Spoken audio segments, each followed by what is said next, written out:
अगर कोई $1.4 बिलियन की कंपनी मात्र $1,000 में बिकने को तैयार हो जाए तो इसे उस कंपनी की बर्बादी ही कहेंगे। आज यही हाल चीन की अर्थव्यवस्था में कई बड़ी कंपनियों का हो चुका है। एक समय में विश्व के भीतर अपने नाम का डंका बजाने वाली चीनी कंपनी रेनरेंज की कीमत एक समय में $1.4 बिलियन थी।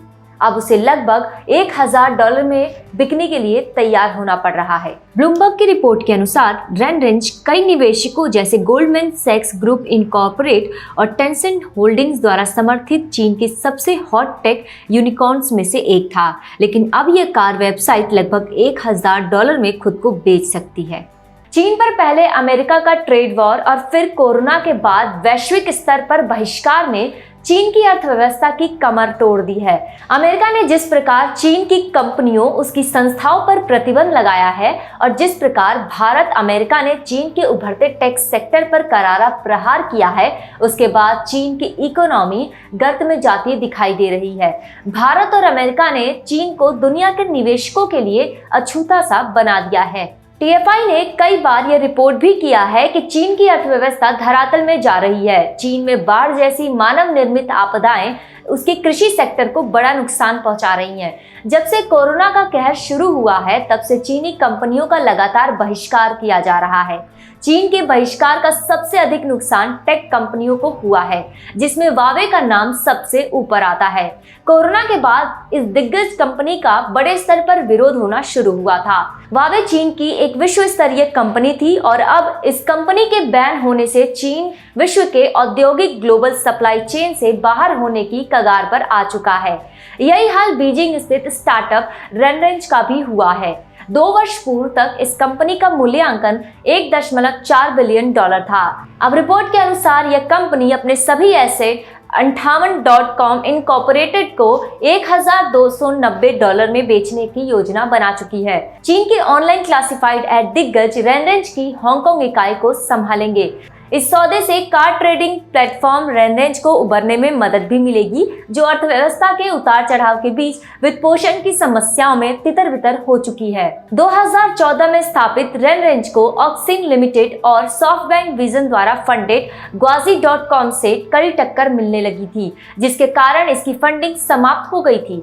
रिपोर्ट के अनुसार यह कंपनी $15 मिलियन के ऋण में भी थी। इस सौदे के पूरा होने के बाद चीन में इंटरनेट बूम के एक दशक बाद स्टार्टअप क्षेत्र में यह सभी बड़ी विफलताओं में से एक होगा। साउथ चाइना मॉर्निंग पोस्ट की जून में आई रिपोर्ट के अनुसार इस वर्ष पहली तिमाही में 4,60,000 से अधिक चीनी फर्म स्थायी रूप से बंद हुई, जिनमें आधे से अधिक नए स्टार्टअप्स थे। इन कंपनियों में से अधिकांश ऐसे क्षेत्र में स्थित थे जिन्हें चीन का आर्थिक केंद्र माना जाता था, जैसे कि दक्षिणी चीन में ग्वांगडोंग प्रांत। यही नहीं, चीन के बैंक भी विफल हो रहे हैं क्योंकि देश कर्ज के साथ अपनी विकास दर बढ़ा रहा है और वर्षों के कर्ज ने बैंकों को खोखला बना दिया है। मार्च 2020 तक चीन का कुल घरेलू ऋण देश की जीडीपी का 317% था। कोरोना ने इस कर्ज को भी बढ़ाने में और मदद की। चीन की बैंकिंग प्रणाली सरकार ही नियंत्रित करती है, जिसके कारण यह इंडस्ट्री भ्रष्टाचार और महंगे ऋण से त्रस्त हो चुकी है। कर्ज का पैमाना इतना बड़ा है कि चीन ने कुछ कंपनियों को सार्वजनिक रूप से बंद होने दिया। व्यापार की संख्या चीन की डूबती अर्थव्यवस्था के चुनौतियों को रेखांकित करती है। अब कोरोना के कारण चीन की सरकार के पास ना तो अंतर्राष्ट्रीय स्तर पर अन्य देशों के साथ अपने व्यापारिक रिश्तों को बचाने का कोई उपाय है और ना ही अपने देश के अंदर की डूबती कंपनियों को बचाने का कोई उपाय है। चीनी कंपनियों को ना तो विदेश से ऑर्डर आ रहे हैं और ना ही उनके पास अपने लेबरों को देने के लिए रुपया बचा है।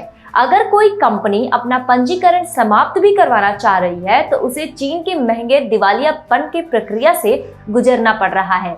अगर दिवालिया नहीं हो रहे हैं तो उन्हें अपनी कंपनी के हिस्से को रेनरेंज की तरह ही अन्य कंपनियों को बेचना पड़ रहा है। आज चीन की अर्थव्यवस्था ऐसी मंदी में है जहां से निकलना नामुमकिन तो नहीं, लेकिन बेहद मुश्किल है। जियोपॉलिटिक्स में मात खा रहे चीन की आर्थिक शक्ति भी खोखली होती जा रही है और रेनरेंज उसका सबसे नया उदाहरण है।